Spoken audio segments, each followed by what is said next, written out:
Well, hello everyone, and welcome to another episode of Imagine That, brought to you by Walt's Apartment Productions. We have a wonderful show for you tonight because Disney Imagineer Matt McKim is back with us to share more stories and go peek behind the curtain into Imagineering. So we are super excited to continue our discussion. If you have not listened to part one of our discussion, please go over to YouTube or Apple or Spotify, wherever you get your podcast. But I do recommend for this one, go over to YouTube for this one because last time Matt shared some pretty awesome stuff. So you need that visual to go with the description of things. We dove into some of his dad's collection, who, of course, is Disney legend Sam McKim. So we're going to continue some of that discussion tonight and dive into Matt's career as well. So it's going to be exciting. I'm excited. I'm hyped up. So before we dive in, let's go around the room and say hi to everyone. Let's start off with our guest. Matt, how are you doing tonight? Okay. How are you folks doing? Fantastic. Doing well. Sam's hanging Good. out in Indiana I after a am. long day. No, it's okay. But Amanda, I love your energy in that intro. I love when you bring it like that. Right? Gotta bring the energy. I'm For excited. sure. I've been looking forward to this for 2 weeks ago we had our first discussion, and to continue it on is going to be a lot of fun. So, Exciting, yes. Definitely. Kevin, how are you doing? I'm doing great over here. Ready to continue this conversation. Looking forward to learning more. Absolutely. And unfortunately, Lou can't be here tonight, but we carry his spirit with him. He's just off doing some We other carry things tonight. we carry his appreciation with them. His That's So right. like appreciation. yes. Yes. Did he He leave any doesn't say questions? was that? Did he leave any questions for us? He has his segment at the end of Yeah. the rapid fire questions, but we're gonna incorporate it in our own way. Okay. So it's gonna be a lot of fun. But I'll be prepared. um, before we started recording, we were just talking about some of the elements in the parks that used to be in the parks that has kind of lost its magic a little bit as things Mm. have moved on. We've lost some key attractions that we've talked about on this show. We talk about it begins with a story and everything has creative intent, and when those things go away, Mm. there needs to be something to replace that story or it's gone. So, Matt, if you want to just recap real quick what you were talking about before we hit record, and then we continue on the conversation from there. Sure. So we were talking about Rivers of America and specifically to the Magic Kingdom in Florida and the possibilities of maybe that might disappear, um, which my own opinion would be a shame. Um, it, we were talking about layers of theming and storylines and such, and I started talking about the sky buckets uh, being taken out, of the parks, and that really gave. I thought it was brilliant of Walt and the Imagineers to be giving another layer and a different perspective of the park, and something you can't get when you're on the ground. The monorail gives you a different perspective. The train does, being elevated and looking down within a loop. The monorail threading through. But the sky buckets were so high, it really gave you a different perspective. And the People Mover and the rocket rods at Disneyland gave you a different perspective of Tomorrowland and the rockets being up high. And I briefly was telling you about my mom, who's this June is going to be 98, which is amazing to be thinking my mom's that old. That makes me old, right?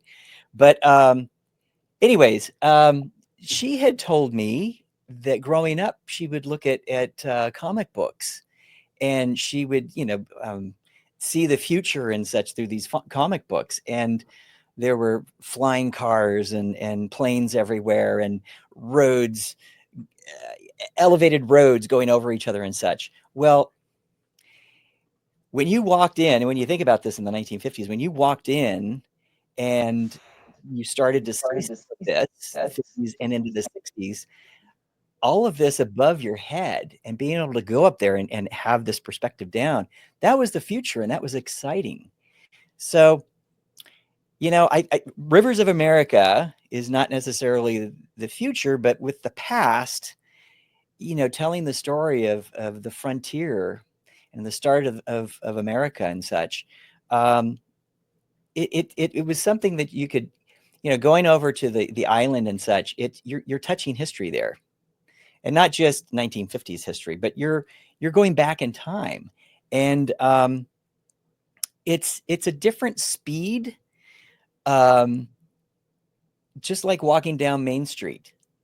And I remember one time I went into the park with a good friend of mine, an old friend of mine that I've known since kindergarten, actually. And so we went into, this is the first time actually going into the park together, which was kind of interesting. So we get into the park and he's like, okay, Matt, let's go to, you know, Pirates First or whatever. And I said, whoa, Robin, slow down. I said, let's just kind of look at things here for a second. Let's look at Main Street from the train station. Let's look at how it was all designed. Did you ever notice that it's a forced perspective? The road actually isn't parallel. It's actually, you know, wider down here at this hub and narrower at the other end. The trees are actually trimmed so it looks like we're farther away from the castle. The castle stones are actually larger at the bottom and smaller at the top, so it looks taller and bigger. So we started looking at all of this, and he didn't know a lot of this. And I said, okay, you know what? I like to go grab an ice cream and then go sit across the street up on the little porch in these chairs. And I love to just watch people and see how they're experiencing the park itself too. And so we didn't get ice cream, but we sat down and we were just watching people. And I said, there are things that you will miss if you don't slow down and actually look at these things, have a discussion, think about it. And so I think too, with the different lands, there's a different energy that goes with that. Tomorrowland, it's a little bit more hyped and fast paced, you know, but if you were to go over across Rivers of America and such, it's a slower pace, and that's the storyline, and that's what you were supposed to experience. So I think taking out such a big chunk of that experience from Florida, I'd really take a look at that very closely before you start yanking things like that out, because it tells the story, and they're vital pieces in telling that story. As far as getting more land and expanding and doing things new, there's other options usually that you can look at. So yeah, absolutely. And I think like when we were talking about the Imagineering pyramid, this news about the Rivers of America had just hit, and the four of us on the podcast here and some of our other podcasts co-hosts as well, we were like, no, this is such a huge part of the land. Then how do you transition into what they're planning on doing with Cars Land? It doesn't make any sense. And I know if they do it, that it's going to be wonderful. Sure. We have the utmost faith in them, but just from the outsider's perspective, it's really hard to see it. I mean, there's other transitions that have taken place lately too that don't make sense either at Walt Disney World. So it's just the storytelling is losing its effect in some of the spaces already. So forcing that in is gonna, I was about to say the storytelling, like you said, is very important, and I hope that someone is working on making the story make sense for all of us. When you go into, you know, Frontierland, is it going to be named Western Land, or a new name to make it where having cars driving themselves makes sense to have there? Fingers crossed. We don't know what to expect exactly right now. Obviously, we're all outsiders at the moment. Even you, Matt, right? Yeah. Oh, yeah. I'm not in the fingers building crossed anymore. that they get it right. Yeah. Matt has left the building. I'm not seeing what's going on, and I don't have any say, obviously.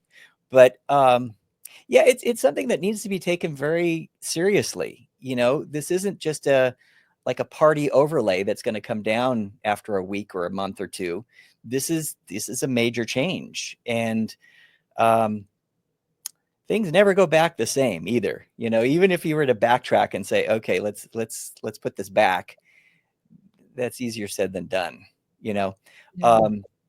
So it does need to be taken seriously, and story is vital, and it's important. And where you're going to put something new, attraction or land, you got to think that out, and you got to think it out properly.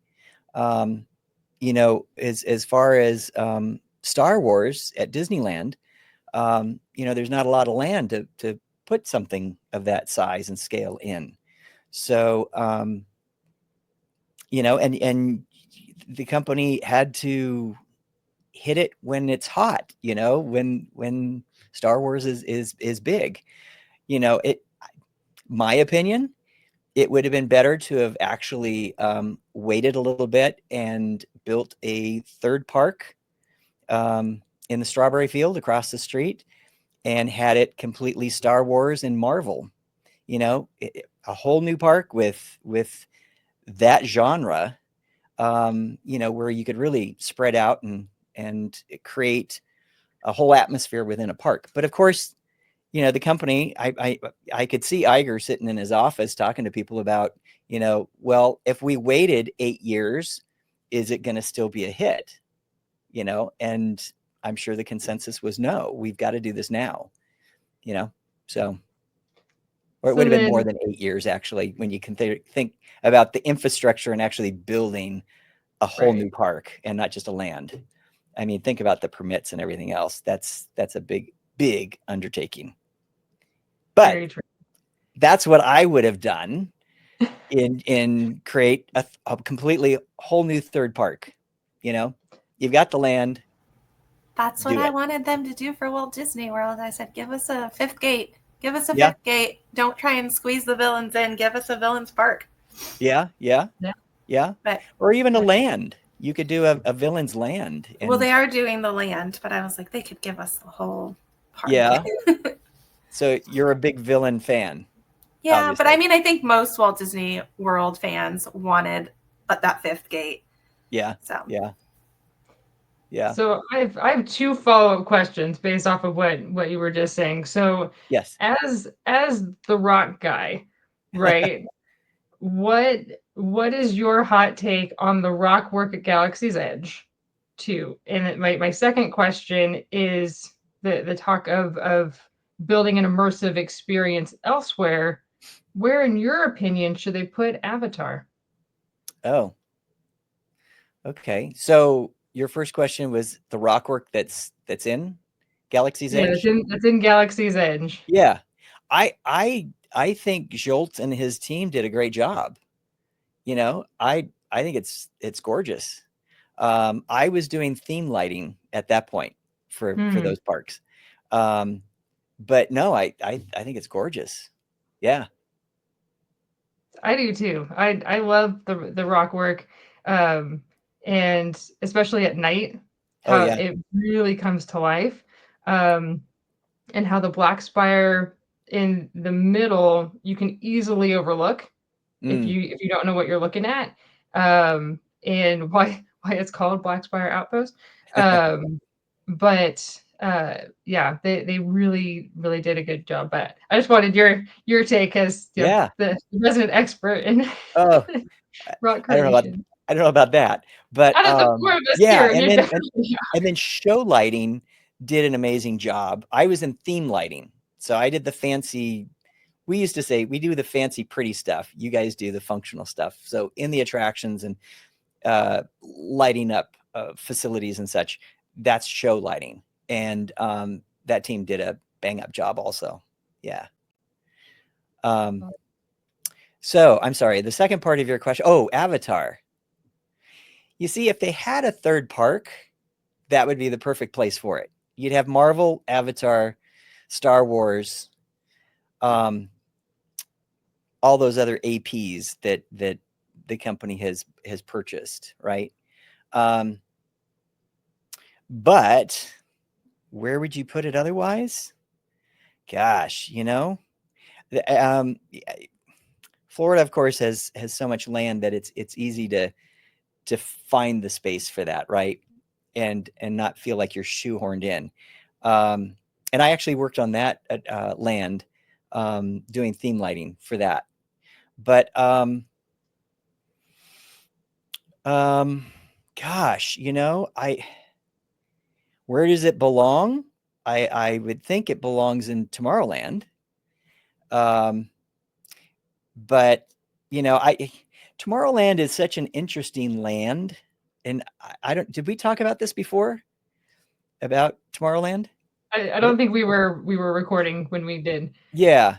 So Tomorrowland is something that worked really well in the 1950s and 60s, but then technology moves so quickly, and not having really tight connections with sponsors, technology driven sponsors, where you can trade things out easily and quickly and such, then it becomes dated and not as interesting, and then and expensive. So, I always kind of thought, and I had thrown some ideas out to a couple of people, was just a passing type of thing, nothing official. But I thought it would have been interesting to actually, so for the main entrance coming into Tomorrowland, I thought it would have been interesting to maybe start in the 1800s with like Jules Verne. So so you're going into Tomorrowland, and it's the perspective from the 1800s. And then, I don't know how you do this. You'd have to make some transitional points, and then start to show how we looked at the future from the turn of the last century. And then what did it look like, in the 1930s and the 50s and then the 60s, and like in the 60s. So it would transition as you move through the land, right? And when you think about it, it was, like the 1960s was iconic with everything being white and clean and pristine and simple, right? And then with the 70s, it started to get a little gritty, and by the 80s and the 90s, oh my gosh, everything was rusted and falling apart type of a thing. And but it would have been interesting to actually look at our perspectives through the ages of what was tomorrow going to be like, and then who knows what the ending could be, the ending section. And you'd have to have an attraction that could change constantly. And if it's just basically a black box, which you're dealing with projection and whatever, so you can change things out quickly with technology. But anyways, that was my perspective of Tomorrowland. Instead of, everyone jokes of Yesterdayland. Well, how do you keep up with it? I love that idea because, obviously, as an Imagineer with story in mind, you have that transition going from Main Street to Tomorrowland. So to go from the thinking from that time period of the future and then moving in, I love that. I think that's something that would have made a lot of sense. And the costuming from Just shops and attractions and everything would relate. The lighting, amazing. the paving, everything would relate to it. So it's telling that story. And then, maybe there and the music would have to transition too. I also was thinking about, actually we talked about the train, and I think I shared this with a couple people at Imagineering, but I thought, wouldn't it be interesting, how you go through tunnels and then you kind of come out of the tunnel and you're in a new land and such.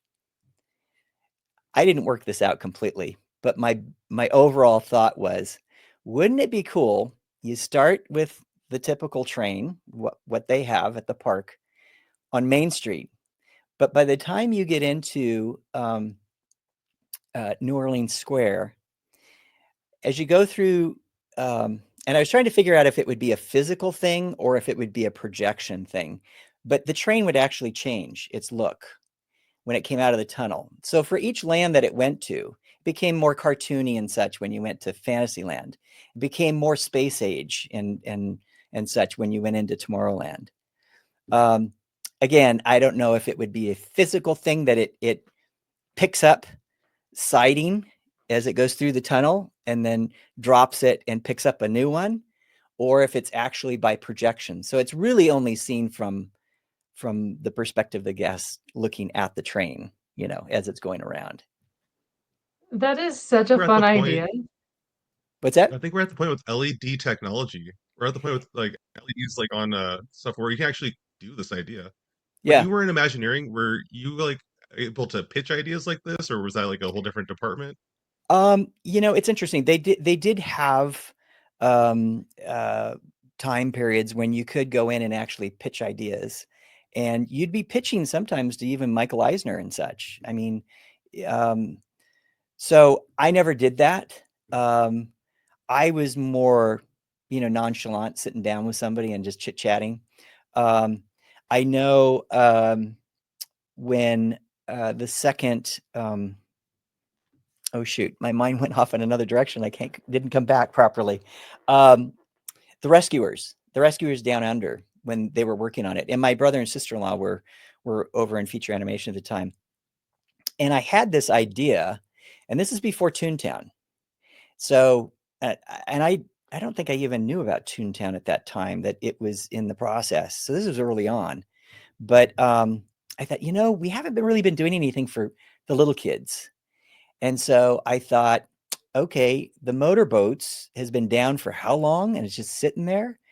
So I thought, what if I came up with an idea for the Rescuers, a Rescuers attraction for kids, using the motorboats layout, and actually build a Butler building that you would go into. So you come in and out.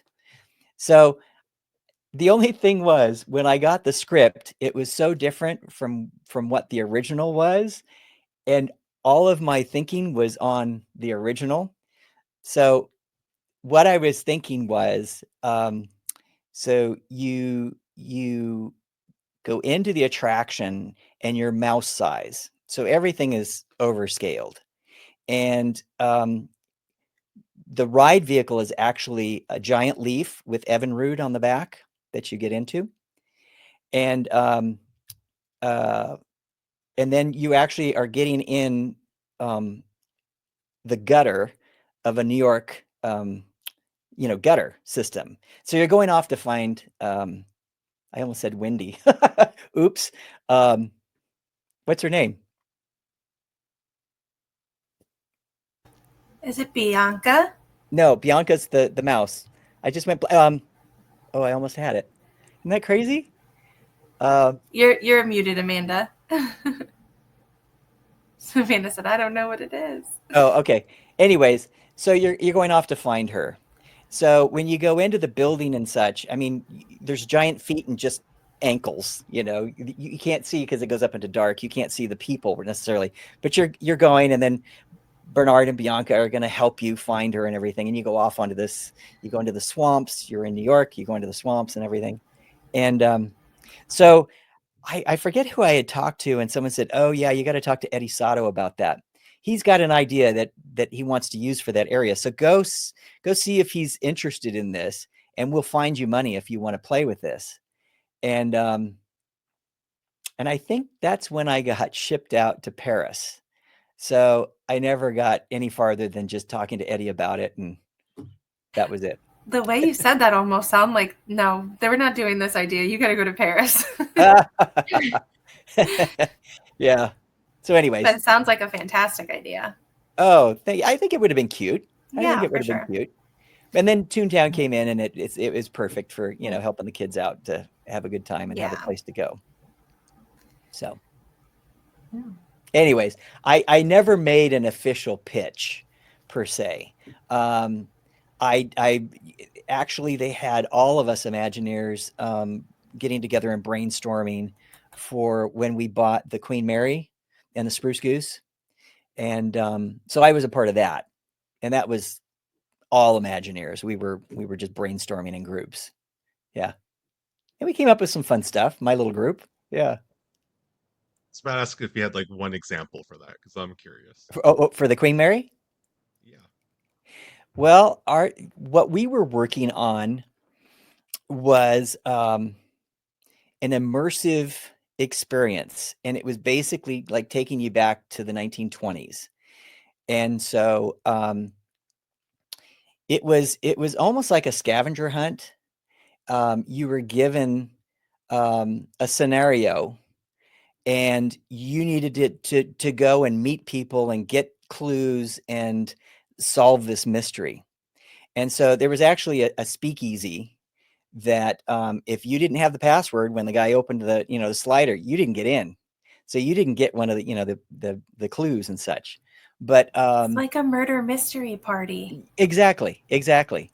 And so anyways, that's what we were working on was this idea of this murder mystery scenario thing that you literally had to walk all over the ship to find the answers and talk to people and get clues. Yeah. It's been a lot of fun. Yeah. Yeah, that sounds like a fantastic time, and they need to do something like that, but in a Disney park. Not a Yeah. murder mystery, but have some sort of quest like where you're going around and talking to people and getting information and all that. But until that exists, we do have another game that you can play I was in just the going to say. meantime that not only dives into the details of the park, but also helps you appreciate the parks even more. So let's hear about that, and we'll be right back. Hey fam, what scavenger hunt are you doing?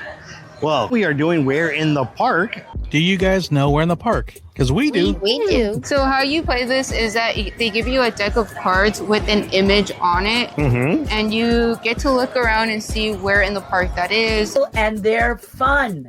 So if you like to find stuff, this is what you need to do. The amazing game, Where in the Park, right here. If you're a seasoned Disney park goers as we are, it's a fun, challenging even for the hardcore Disney parks fan. We have played the Where in the Park games that we felt like, ooh, we got still this a challenge. Oh no, yeah, still a challenge, a fun challenge though, not an impossible challenge. Check Yeah, them they out. get really close to details, and you're like, I have never even seen that. I don't even know. Where in the park have I seen that? The great thing about these is that they're not in attractions and they're out in the open places. It's meant for families to play. Besides people who've been there a lot, it's fun for people that are new to the parks as well, because you catch some of those details that you would probably miss when you're first going. So there's images that you are finding on one side of the card, and then the other has the hint and the answer that you can reveal if you choose to. Before it was just the hint and the answer, but now if you really want the land, It'll tell you they'll where. give you the land for an extra hint. You guys can take as long as you wish without the hint. Yeah. Without the hint, it's hard. But that's what makes it fun. But they do not just do Disney parks, obviously. What other parks do you guys actually cover? Universal and all that good stuff. East Coast, West Coast, and they're Yes. continuing to expand even more after that. Check them out, whereinthepark.com, if you need to get some game packs. They are so much fun. We appreciate Where in the Park. They're awesome. We love Kevin and that. Amanda. Get you some Where in the Park today. Hell yeah. Use promo code WaltzAPT Podcast to save 10% at whereinthepark.com. Yes, get you some We're in the Park today. Oh, I love that sign off. But anyway, before we went on our break, we were talking about Matt and your career. But I would love to know, like, how did you get started into Imagineering? And was it like, yes, that's what I'm going to do. I'm going to get into Imagineering because, obviously you have connections there, but was it like, yes, that's what I'm going to do, or no, I feel my calling somewhere else? So growing up and going to WED to, have lunch with my dad or an open house or whatever it may be, I was kind of privy to a lot of this stuff going on. And so, I was fascinated with MAPO and the robotics and, all the sculpting and the figure finishing and all those little details. So I kind of knew where I wanted to work, where exactly I didn't know. Audio animatronics fascinated me, but and I was a fine art major, and then strangely enough, and I don't know if we talked about this. I had taken drama classes and such, and I did a couple of commercials, and I thought, okay, I'm going to be an actor. And so, did I tell you this story? I didn't. Okay. So my parents sat me down, and I was probably 15, 16, something like that. And they said, okay, your mom and I, this is my dad speaking. Your mom and I are very supportive, and whatever you want to do, we will support you in. Except one thing. If you want to be an actor, you're on your own. And because my dad had done it and had been in the industry and saw what was happening and saw how a lot of these kids were getting involved in drugs and everything else, all this negative stuff, he didn't want to see me go through that. So he basically said, you're on your own, kid, if that's what you want to do. And I did try to do it. And I talked his older brother, who was a professional photographer, to do some headshots for me and such. So, I was still doing this on my own. And Cal State Northridge had a great art department, but it had a decent film department too. Not as good as USC, but so I was going to do a transfer, and I started taking all of these classes in film. And so what I decided was, okay, it's going to be very hard at that point. This is 5 years after that talk with my parents. I'm in college. I said, fine, I'll go behind the camera. I'll be a director instead of an actor. I still going to be within the excitement of it all. So anyways, I took a bunch of classes and I couldn't transfer. So it was easier for people on the outside to transfer than people that were already going to the university and transferring in to the department. So I just kind of went, okay, God, if you're trying to tell me stay within art, then that's what I'll do. And so I ended up taking I think I told you too, my brother is 6.5 years older than me. So he was taking illustration, went to Northridge, got his degree, went to Art Center, got another degree. So it was like my dad, 2 degrees. And so he was taking illustration and drawing and such, but he ended up in animation. So I ended up taking a sculpture class, and I fell in love with sculpting. And I thought, you know what? I love this. And I don't have to compete with my dad or my brother. Completely different, right? So I got into sculpting. And so now I'm thinking, okay, I can start in the model shop at Imagineering and then see where that takes me. And so out of high school, I started at Disneyland, 1982. And I wanted to get into a certain department in entertainment. And I had missed auditions. So they said, sorry, what else do you want to do? And I'm like, oh, I don't know. They said, okay, what don't you want to do?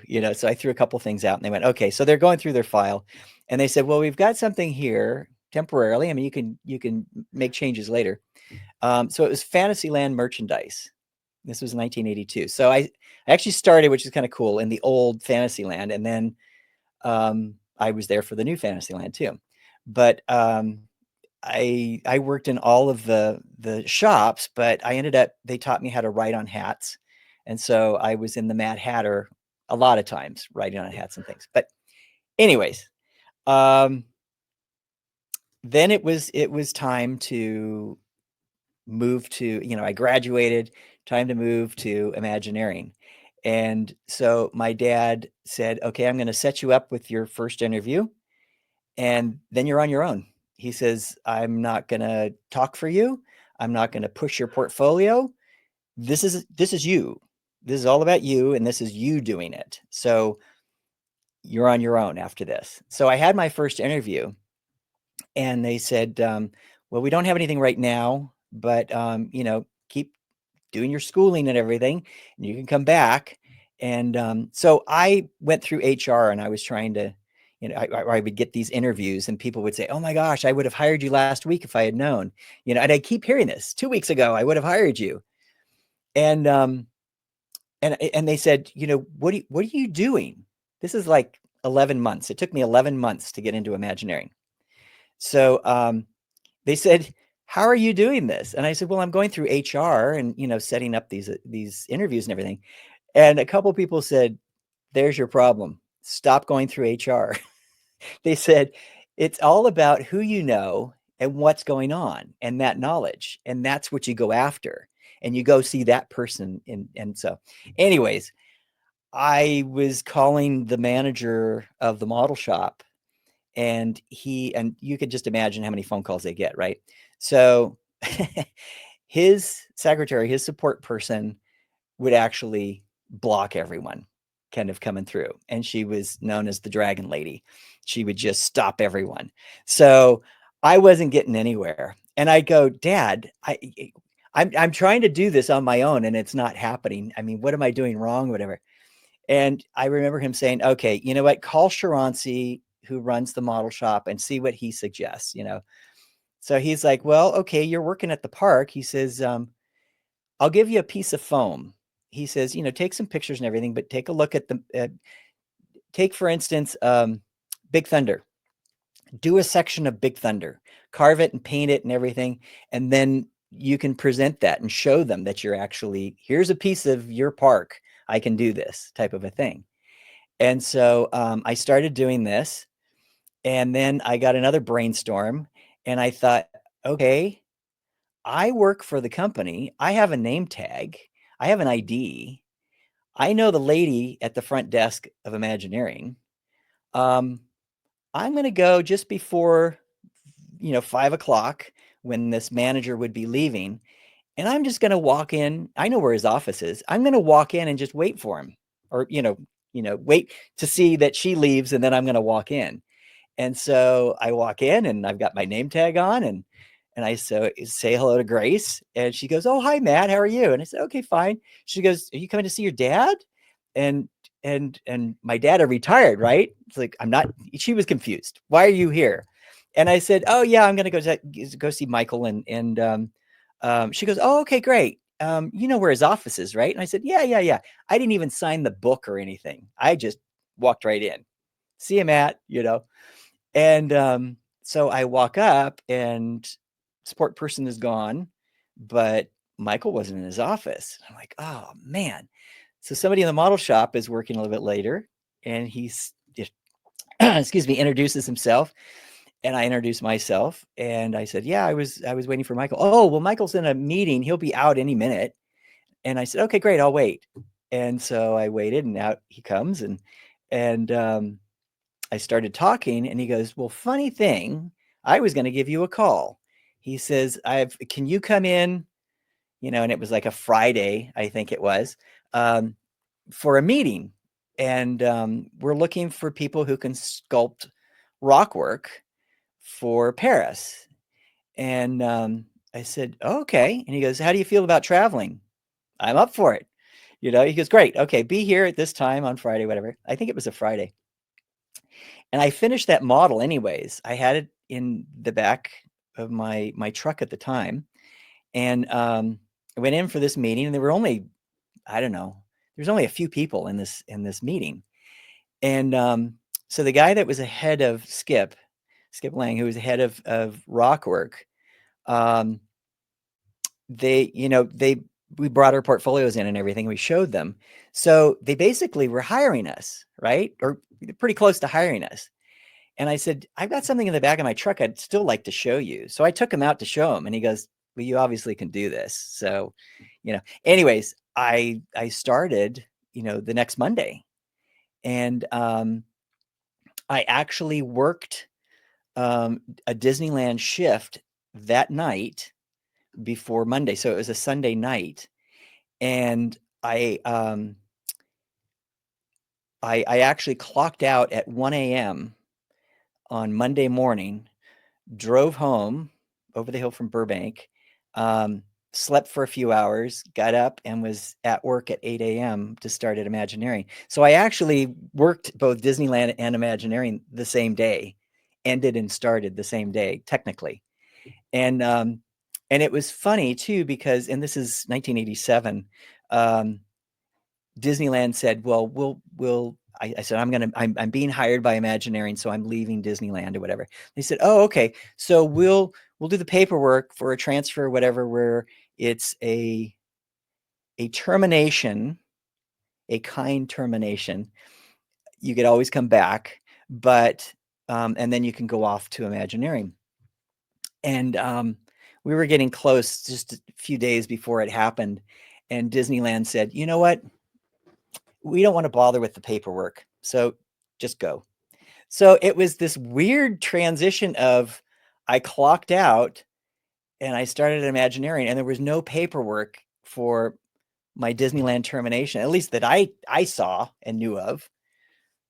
So, that'd be interesting. Am I still an employee of Disneyland after all these I was years? gonna say, like, if you were to go back, like, would they be like, yeah, you've been here the whole time, or Yeah. how does that work? Just go clock in, see what happens. Yeah. So isn't that funny? Anyways, so it took me 11 months to get into Imagineering. And my dad was true to his word, where he said, I am not going to talk for you. I am not pushing this. It's got to be your merit and your expertise. Are you good enough to be an Imagineer, Matt? So. Just get the timing right. You said you started in 82 at Disneyland? I started in 82 at Disneyland. So June of 82. 5 years almost? I'm sorry? You were there for almost 5 years before you left? And then I left in December of 87. So it was actually over 5 years, but I was always seasonal casual, because I kept thinking I'm leaving. And I'm going to school in Northridge. I live in Shadow Hills, just over the hill from Burbank. I go to school in Northridge, and I'm working down in Anaheim. So when I worked, I didn't go to school. When I went to school, I didn't work. So I was a seasonal casual employee. And of course, after I graduated, I could have gone full time, but I kept thinking I'm going to be accepted at Imagineering, right? So I stayed that. So those years, and I added up all of my time, and it was over 3 years, actually, time-wise. I didn't get credit for it.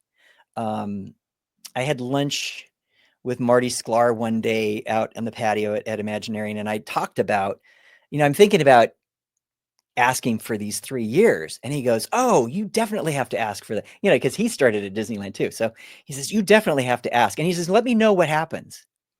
Well, they said no. It was seasonal casual. You don't get credit for that. And I never did tell Marty that they said no. So I don't get credit for that time period. Yeah. Got credit for that time period. What would that mean? I'm sorry? If you got credit for that time period, what would that mean? Well, my pension would have been would have been, or will be bigger. I would have gotten my 25 at least. I was just shy of 25 years. So I would have gotten that, Yeah. But that's okay. That's too bad. So when we come back from our next commercial break, we actually want to talk to you about your creative process and what your brain looks like, feels like going through planning all of your different stages of your different projects. Speaking of creativity, we're going to hear from Lou here, Sunken City Design. So, Sunken City Designs brings you art. Do you like art? What about Disney characters like Mickey Mouse and the Oyster Thief? That's actually from Alice in Wonderland, the best princess movie ever made. Also, we have some dwarfs that have their heads ripped off sometimes. Why? I don't know. It's because it's Sunken City Design. So go there, sunkencitydesign.com. get yourself some great merchandise. You got posters and, I believe, clothes. Who knows? I got a cup from there, and it's fantastic. Do you like cups? Do you ever use those? I do. Go for it. Oh yeah, sweatshirts. Can't forget about those. If you're ever cold, get yourself a sweatshirt from sunkencitydesign.com. Also, WALL-E. You know, that's the best movie ever made. Second only to Alice in Wonderland. All right, if you also like Walt's Apartment, they have merch for that too. Where? sunkencitydesign.com. Hopefully you've already loaded up that site and you're looking at it and you have some items in your cart. Go ahead and check out as soon as you can because the show's about to come back on. All right, everybody, we appreciate you. So for anybody who may be listening that is not in our absolutely free Discord, you can join because you'll get to see some of Lewis's creative process there. He shows where he starts, where his ideas begin, and you get to see the final products before they're released on the site. So go check out our free Discord. Matt, your creative process. You get this inkling of an idea. How do you get it from point A of, I'm thinking about this, to here's my final product? Yeah, it's quite a process. And so I can't say that I've had an idea myself that I created and it went all the way through. As I told you earlier, that I never did pitch anything per se. But speaking of the model shop, so after something gets fleshed out, the model shop will get it. And it's interesting that where they come into play in a project process, and it's not necessarily up at the very start, but it is early on. And the model shop doesn't get as much credit, even within Imagineering, doesn't get as much credit for what they do. And because there's nothing like looking at something dimensional. You know, you can come up with some amazing drawings and paintings, and the thing is, you know, until you can look at the model, which is the step before you actually get to the field, there's a lot of things that get worked out. I'll tell you, something just popped in my head here. So early on, when I was working on Paris, I did architectural models also. It wasn't just rock work that I did. And one of the little projects that I had was the load unload building for Big Thunder for Paris.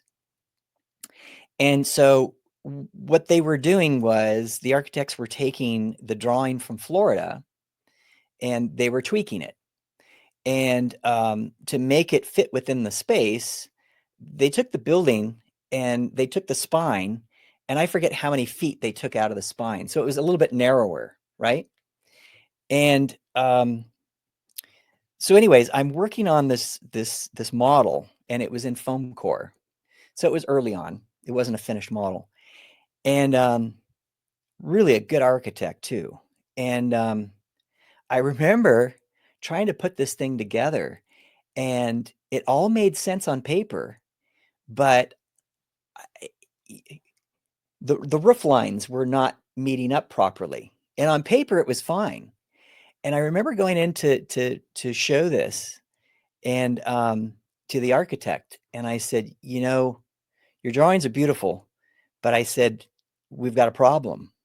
And I showed him the foam core model, and we went over the drawings and everything. And he goes, oh my gosh. He says, I didn't catch that at all.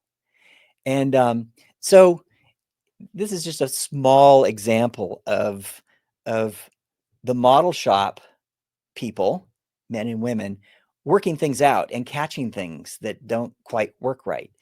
And then another big thing of all of this too is your viewpoint. And so you've seen from the Wonderful World of Disney and such, Walt looking at these models, and they're either sitting down, rolling through a model, or they're standing up and at eye level, and they're looking at what the ride vehicle would be looking at. And that is so crucial to have that perspective. And it's interesting because maybe this is a little bit of the cockiness of some of the model makers, but when you would see people coming through and they'd be looking at the model, and this is not a walkthrough model, let's say it's a land or whatever, but they're looking at it and they're looking at it from above down, and they don't get down and look at it from the eye level of the guests. And right off the bat, you realize amateur. You know, these people come in to look at this model, and it's like, you're never going to get that perspective unless you're in a plane, you know? So, anyways, there's many stories that I could tell you about looking at a model properly. And, you know, during the Paris project, we ended up purchasing what we called a lipstick camera, which was a camera that was on a cable about the size of a lipstick container. And we could actually take it down and go through the model and look on a monitor, and you could actually see what it looked like. Towards the end, there was talk about, well, I know they eventually did it. I don't know what time period this was, but it ended up where it didn't have a cable. So you literally could put this on a stick or whatever and move it through, or put it on a vehicle that you could pull through, and it would give you that perspective. Really, really important to be looking at a model properly to understand what you're going to actually get. You know, artwork can do that, but and of course now digitally, it, you know, sky's the limit pretty much. But again, you know, you have to look at these things as tools. And I know there were a lot of model builders that were saying, oh my gosh, with the digital age, we're going to lose our jobs. And, you know, it's like, you got to look at this stuff as a tool. And sometimes it's best to have it digitally. Sometimes it's better to have it physically. And if you actually do something physically, sometimes that can be taken, scanned, and then blown up. So it actually is a good idea to make that dimensionally. You know, it's worth the investment to do so. So anyways, a lot of problem solving would take place in those model shop sessions and building sessions. But of course, all prior to all of that, it's you know, you get a thought, and once everyone buys into it, you know, you get a budget, and then a team is put together, and then you're off and running on all of this. And then it gets really exciting when you get into production, and all these entities take off and start producing this stuff. I was also a production designer. Now, the term production designer you could use for rock work, you could use it for character facades, you could use it for overall production design. And a production designer actually connects himself to the hip of the art director. So, but it's an interesting position. It's not an easy one, actually. I loved it because it was a great challenge, but you have to sit on the fence of creative, because you have to please creative and get it done properly. But you also have to look at budget, timeframes, materials, what the best materials to use. And then you've got to convince the art director and the rest of them that this is the right way to go and this is the right material. So it's an interesting position, production design. So even when you have buy-in on your idea, you end up still looking for buy-in on every step from everyone else. Absolutely. And you do mock-ups. Yeah. And mock-ups are very important. And I can't tell you how many times you'll end up going through a few of them, because, you know, this looks great, but this doesn't look so great. You know, this one looked fine when you showed it to me in my office, but now that we've got show lighting, look at what it looks like, you know. Or weight, can become a factor also. Yeah. So I think it's one of those things when you're creative that, like, being in charge of production is difficult because you're trying to appease everybody. And sometimes that, like, sometimes having the right material or staying within the budget or within the time frame puts constraints on that creativity. So absolutely. We talk about that all the time on this show. So it's interesting to hear your perspective on it. And I think we were talking last time off air about flammability and such for materials. So, there's so many different factors that go into an attraction with not only the look, but what the budget will allow, the weight factors, maintenance. How are you going to maintain this?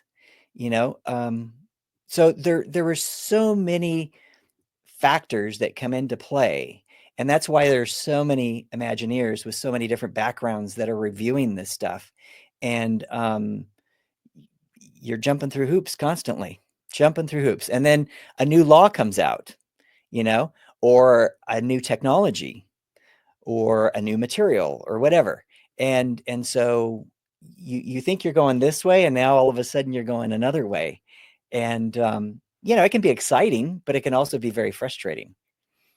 And when the last department that I was in was theme lighting, and I'll tell you, because of my infield and production designer background, I would work with the designers, and then I would get into production, and then I would be installing. But I would tell these people that are designing stuff, let's sit down and talk about this kind of early on. And then realize too that even when you walk away from this, the drawings are completed, we've got the bids, we're going into production, things are going to change. And all of a sudden we realize, oh yeah, something just got added.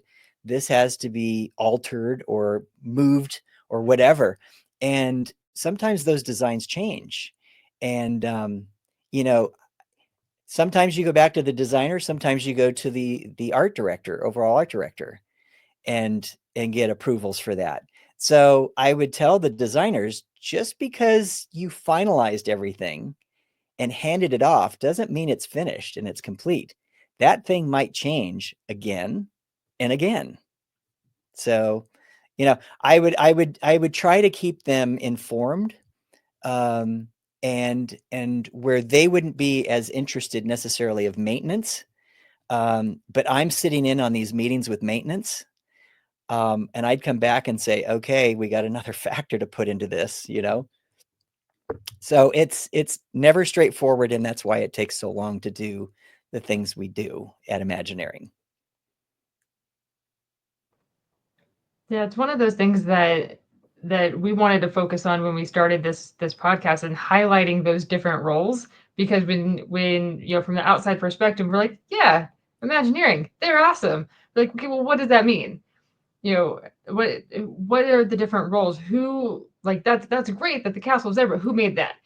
Who had the designs, who came up with the colors, who came up with those are the things that we're all fascinated by. So to know that, like, it's not just one person, right? There is a huge team and teams of teams that are constantly in communication with each other, and there are so many things logistically that need to happen to create the magic that we all know and love. And so it's really fascinating to hear your side of things, and just to get that inside look of what goes on behind the scenes to make this all happen. I can't even imagine. You could even, just taking the castles themselves and for the different parks, we could talk forever about that stuff. But I mean, why was the Disneyland castle done the way it was? And you could look at it as, okay, the time period, the budget, and that was a big constraint for the budget at that point, for Disneyland. It wasn't Walt's money, right? So Florida comes along, and all of a sudden, look what can be built, right? But Florida, of course, is built on a second floor. you know, you're not walking in on ground level. You're actually walking in on the second floor. As people realize, as you're walking up into the park, you're actually going up a grade, and that's why they've got the corridors underneath, is because of the water level. They can't dig down. It would be so expensive to go down below the water table, so it's on top. So you've got that factor, right? Tokyo, it's landfill. You know, that bay was where the park is. And so they had to put earth in to take over the bay to build upon. Okay, so what does that mean, right? It's not the Florida factor per se completely, right? So I remember talking to one of the architects and engineers for Tokyo, and so that park is actually designed to sink over time, because it will. You're putting so much weight on top of this landfill that it's going to sink a little bit. So it's actually designed to sink over time. And so they're actually in sections that will sink. And I don't think I'm saying anything out of line here. The castle is actually sinking faster than it should be. And so there's actually house jacks that are underneath jacking the castle up to keep it straight and going down monolithically. So there's all of these factors that come into play, and people don't realize, you know, when you say we're going to build, okay, where are you building and what are you building upon? So and you've got to take all of these weight factors in. So what was I going to say too? There was another factor with things too.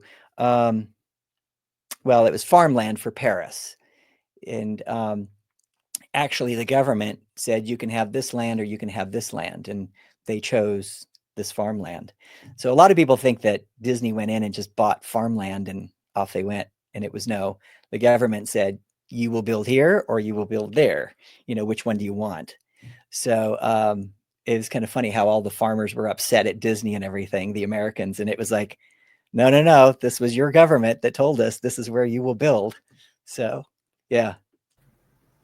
And they had to bring in earth for that too. So there were truckloads of dirt coming in for mountains and grading and everything else.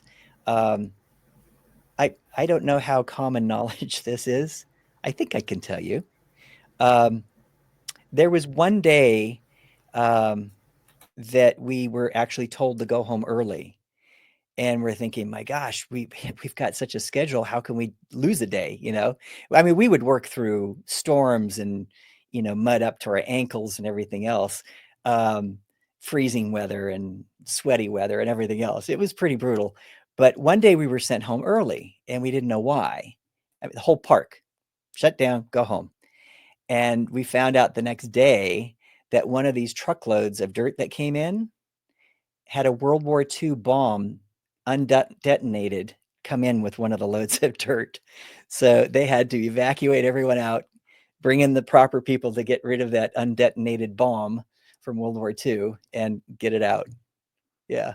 No way. It's kind of a cool story. Yeah. I mean, it's scary, but that is. Yeah. You're like, everyone is all right, I'll okay, take loss. it's a cool story. It is. It's a little scary, but it is a cool story. Yeah. Well, you know, actually the farmers way out in other regions, even 75 miles outside of where we were building the rockwork cages, we built over 3,000 rockwork cages for that park. And so I was driving out there for almost a year, 75 miles out, 75 miles back, you know. I think we were leaving like at 5 a.m. in the morning because it was a factory. They'd start early and then, you know, lay off early or a little bit earlier. But anyways, even in those farmlands out there, because that's the direction the Germans were coming. World War I and World War II was from the West, right? So they were coming this direction. And so this was in the late 80s. those farmers would sometimes dig up, usually they were detonated bombshells and whatever. They would be just pieces from World War I and World War II. They would dig them up over time, right? Well, I think it was once a month you gathered all this stuff up and put it on the side of the road, and the government would come by and pick it up. So it was semi-common to be digging up war artifacts, but we actually had an undetonated bomb arrive on property one day, and that we had to get off property. Yeah. That is so crazy. That's intense. So, speaking of all of these fantastic parks that you can travel to, yes, we have a fantastic travel sponsor that can get you to those destinations. So, let's hear from Getaway Today. Hello, everyone, and welcome to Let's Get to Know Our Sponsor. Getaway Today has been helping Disney vacation dreams come true since 1990. Whether you choose to visit the happiest place on earth or travel to Orlando for the most epic adventure, they want to help. Need to know the best hotel in the area? What theme park ticket should you use? Have a last minute change? No worries. Their travel experts are always here to help.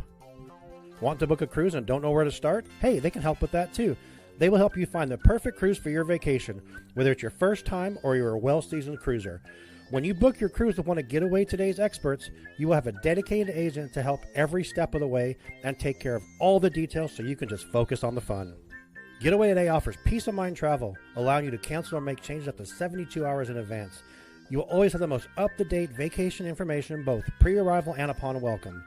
Getaway Today will guarantee the best prices with no hidden fees, and every time you book with Getaway Today, they will donate a portion back to a charitable organization in your area. And so far, over $4.5 million has been donated.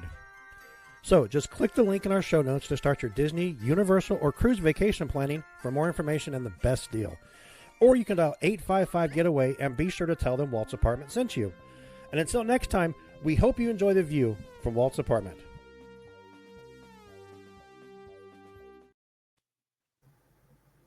Absolutely. So be sure to go to Getaway Today and start planning your next trip because there are so many theme parks to go explore. So for this next section, this is in honor of Lou because he's not here and he loves a rapid fire segment. So we're going to do something similar, but we're going to go around the room. So each one of us is going to ask a question and it'll be like quick answer. You ready? I think. All right. I'll try to be fast. If not, it's fine, but just first thing that comes to mind. All right, Sam, you're up first. And then we'll go Kevin and then me. We'll go around. If you could only ride one Disney attraction for the rest of your life out of any park, what would it be? Oh, wow. Groundhog Day. Gosh. Between Pirates and Mansion, I think. Maybe Pirates. I had a feeling you were going to go that Yep. way. Okay. Yeah. That's at Disneyland, right? Go specify which part. Yes, that's what I'm familiar with. I mean, Okay. I like Florida too. Don't get me wrong. All right, Kevin. All right, so rapid fire. Dole Whip or churro? Dole Whip. That's a good one. All right. Favorite land? Oh, gosh. Ay, ay, ay.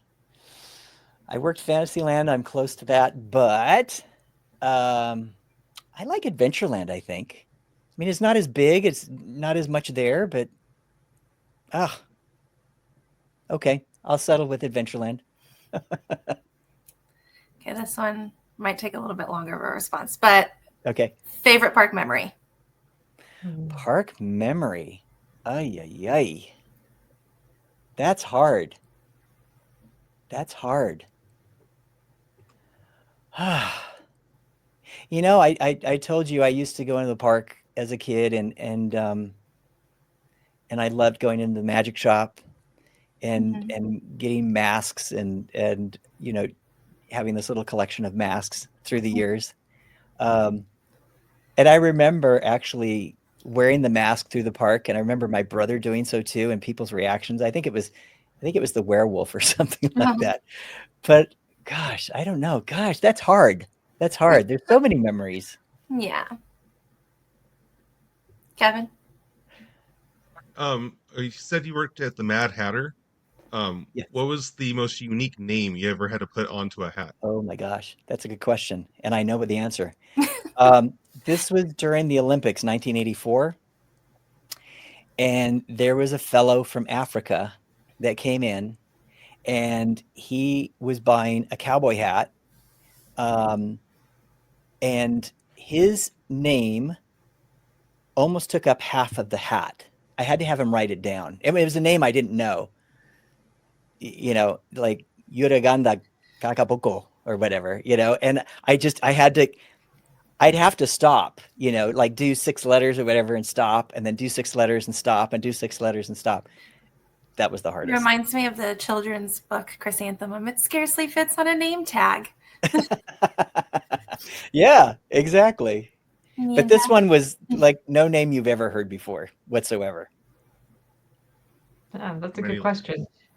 All right. What is your favorite park detail on a project that you did not work on? Oh, well, that's a good one. A park detail. Oh, well, I could tell you it's a lighted sign that I think is just amazing. And it's in New Orleans Square. And darn, what is the name of the shop? But it's a purse that's cut out and lit from inside, and it hangs from a beautiful bracket. But I think it's just an amazing piece. Every time I walk by it, I'm just amazed by it. And you would think, I'm gonna mention something about architecture or whatever, but this piece just grabs me every time I walk past it. And I don't even carry a purse. I'm trying to think of the signage because I keep picturing the sign that's in front of the Pandora shop, but that's not a purse. It's you go past the new Club 33 entry, and you're getting ready to move to the right for the restrooms and the train. So it's that corner. Okay, so I was in the right corner at least. Yeah. And Kevin is looking it up right now. He's trying to find a photo. So it's on the La Masquerade d'Orleans, I assume. I'm having trouble picturing a. I guess it is hanging from it. Yeah, looks kind of like a purse. It's right across from the new shop, right? What is the new shop? I flub up her name every single time because I worked with a Tatiana. Tiana's. Tiana's. Yes. Yeah. It's her shop across from it. Wait, across from her shop is the perfume shop. I thought the perfume was actually a little bit farther towards Pirates. Oh, wait, no. There's the perfume shop, the glass shop, and then you have the new entrance of 33. It says the Pandora store. Maybe it is the Pandora, huh? The jewelry, because it goes glass jewelry, right? It's glass perfume jewelry. Depending on the order that you walk. Yeah, from Pirates to the bathrooms. Yeah, would be yeah. Right, Sam? Yeah. She's never been. It's okay. It's okay. Well, anyways, that sign is amazing to me. It's just I don't know what it is. Oh, okay. You don't know who made that sign? That's what I was picturing. That's a I sent a picture in the Discord. Wait a second. Over here. It's a hat, isn't it? It is a hat. Yeah, I'm that's sorry. okay. So that was the one I was picturing. It's a hat. Okay. But isn't that amazing? Yes, I do love it. That's why I was like, wait a minute, I've missed a bag? Wait, I was Sorry. No. Yeah, because of its shape and everything, I was thinking bag, but it's a hat. Yeah. Yes. Sorry. It's very unique. Very unique. Yeah. I see it now, guys. I can see it. Kevin put it in the chat for me. You know what I need to do is I need to find out who actually designed that. That'd be interesting to track that down. Yes. Let's ask Tom Morris. I'm sure I he was knows. just going to say, I need to talk to Tom Morris. So do we. Yeah. Yeah. All right, Sam, you're up next. Okay. Is there anything that you've done in the parks that you were immediately like, I never want to do that again? Or like anything you've eaten, anything that you're like, absolutely not, never again? Oh my gosh. Oy.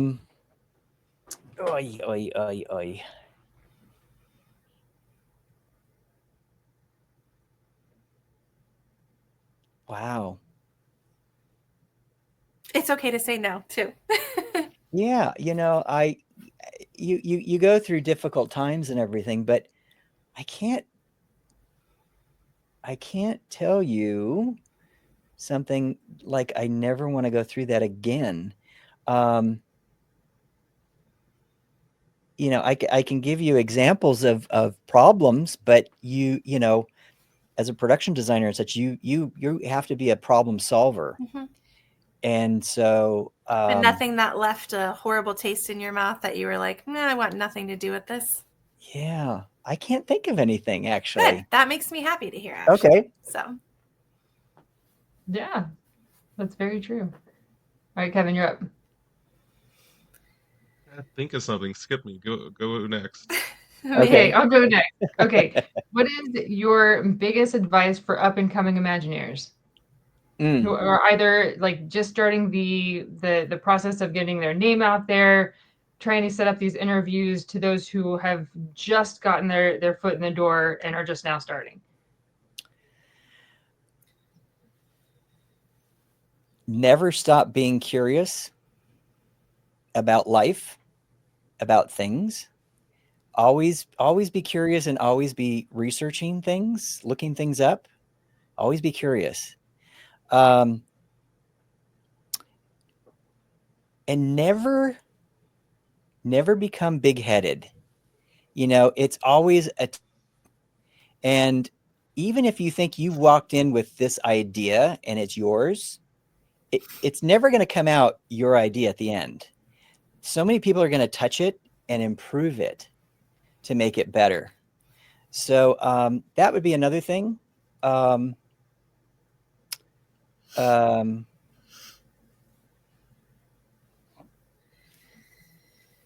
never stop trying. I mean, even never stop learning. My dad always said, even as good of an artist as, I thought he was, he says, you never stop learning. And when you think you've stopped learning, you're not growing anymore. Yep. So with Imagineering, I mean, you constantly have to be improving. But something that when schedules got kind of crazy, I was doing less of, and it's what I call cross-pollinization.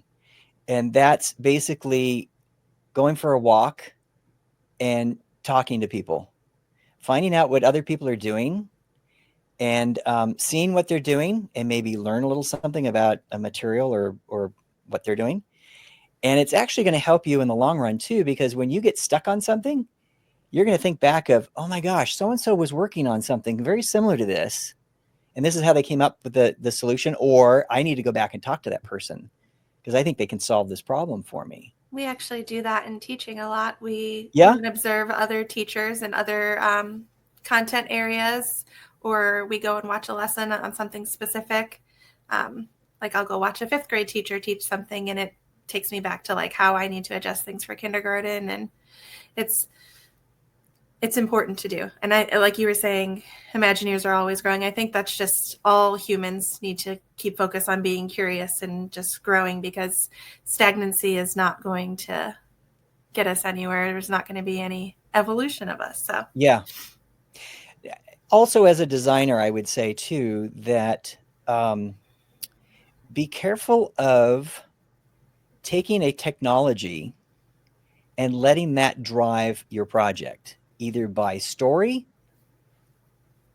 or by your wow factor. Yeah. I that happens so much in film these days. And they grab this technology and they just run with it. And it's like, think of your story first of all, and think of that new technology as a tool. And how are you going to use that tool? You know, need I to be used able to say, to feed the tool the right way too, and that comes from your own thought processes. yeah. You know, I remember when AutoCAD came out and the architects were all upset, and I can work faster, you know, without the computer and everything else. And I realized that you've got to look at it as a tool. And as you're doing your job, you reach into your toolbox to finish your project, right? And you pull the right tool out. And it's like, okay, can you drive a nail into a board with a screwdriver? Sure you can. It's going to take you a lot of time and you're probably going to damage the tool, but you can do it, you know? So you have to look at things as tools. And I think technology is one of those tools too. So it might be this one project that you're working on, it's not going to fit that storyline. Don't shove it in and make it work necessarily. So, yeah. Did think of a last question over here. Okay. So if you got a call from Imagineering, whoever, if it's Bruce Vaughn, whoever's in charge, gives you a call, say, "Hey Matt, we need your expertise on a project that we are working on. What do you want for that project to be?" What do I? I'm sorry. What do I want? What do you want for that project to be? So if you like Project that walked you'll in, be working on. if Imagineering called you and was like, "Hey, you can work on whatever you want to work on," what would you pick? We need you. Yeah. So are you asking for a job title or just what I want to do specifically for it? I'm sorry? Exactly. Either what the project would be and what you would want to do for it. Well, interesting. Well, I'll tell you, I think having a little bit more creative control would be fun than what I had before. And what project? You know, doing a whole park. You know, you're dealing with so many different factors than just a land. You're dealing with, you know, your first impressions coming into this land and how you're setting everything up. You know, I mean, you're doing that for a land too, but it would be kind of fun to do that, you know, for a whole park itself. You know, and I think I was talking to you about this not on being taped last time, but talking about the transportation system even coming into the park itself. And I always felt that Florida, whenever they did a new park, that like somebody who's building a new community, they have to pay for the infrastructure. And I thought, you put in a new park, you also have to put in your budget for the monorail to get there in Florida. So anyways, I think with California, there's so many different factors, and just knowing what the cast members go through to get to work and having to shift where they're going to park and how to get into the park and everything else. And I really think they need to look at one place for the cast members to park, maybe two, but and never changing, and to have their own transportation and their own monorail to get into the park. So there's no excuse about being late or anything else. Transportation is there, it runs constantly, and we're providing that for you. And you don't have to worry about your car, it's there. And I just think too that the city could really open up to Disney and saying, okay, you know what? You want to expand your monorail system and you want it for cast members and you want it for people.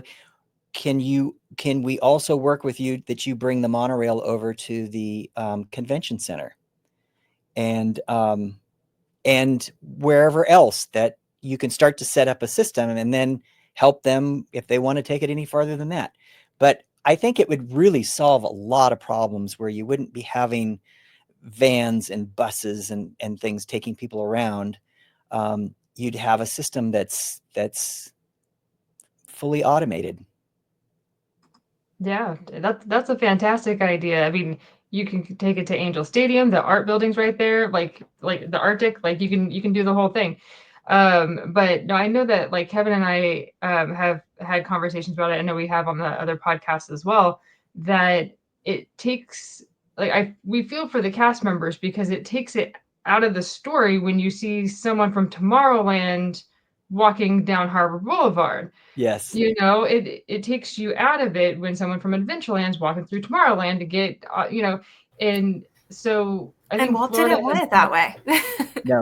No. And so to have the corridors underneath in Florida makes a lot of sense. It's used for so many different purposes. That's a fantastic tour to take whenever you can get the chance if it's still happening. But Disneyland doesn't have that. And so to have something along those lines where cast members can get from point A to point B without having to cross guest path. I mean, just in Fantasyland going to Frontierland before Galaxy's Edge, there's a break. Yeah. And there's 2 gates right there, and cast members are constantly opening up that gate to go from one side to the other. It doesn't make sense. Just build an underground tunnel and you don't have that. So just I love that idea of fine-tuning those things, making the cast member experience a better one. And that also helps with the storytelling as well. So I Sure. love that.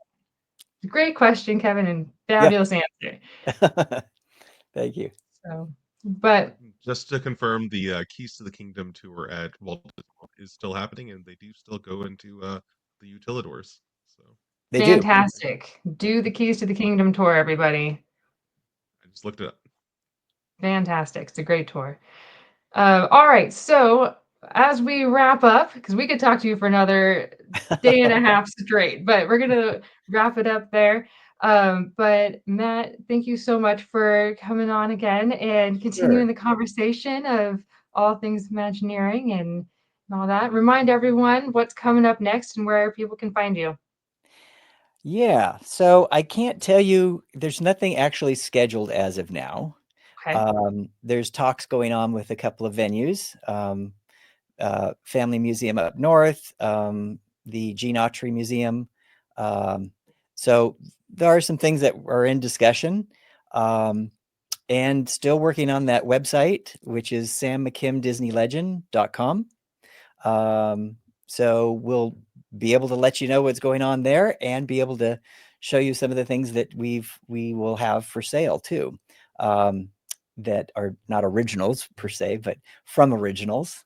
And what else? Yeah, I have a website also, but I haven't touched it in so long. It's kind of funny. It's antiquated, but that's mattmckim.com. If you want to see some of the things that I've done, you're more than welcome to do so. And at some point soon, I'm going to be updating that. So it's kind of funny. You'll get a kick out of it, Kevin, as you look it up right now. Oh, he's already on like it. it says 2010 really big up on the top of the header there. Yeah. Let you know really what year bad. it's coming from. Yeah. That's awesome. Well, thank you so much again, Matt, for coming on. And as things develop with the different museums and everything, definitely let us know. We're happy to share on our channels. And thank you. Yeah, we look forward to what's coming up next. And a book. Yeah. And a book. Absolutely. You can bet we'll dive into it. Right. Okay. Here on Imagine That. So, but until next time, continue to place trust in the magic of imagination. And remember, the details within the parks surround us in our everyday lives. Imagine that. Bye for now.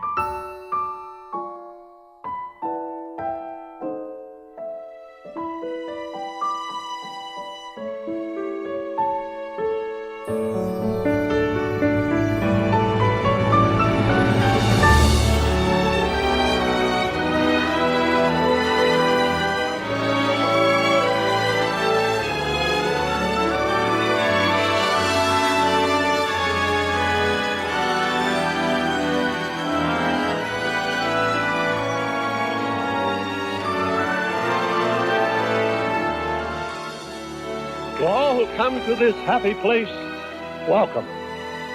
Disneyland is your land. Here age relives fond memories of the past, and here youth may savor the challenge and promise of the future. Disneyland is dedicated to the ideals, the dreams, and the hard facts that have created America, with the hope that it will be a source of joy and inspiration to all the world.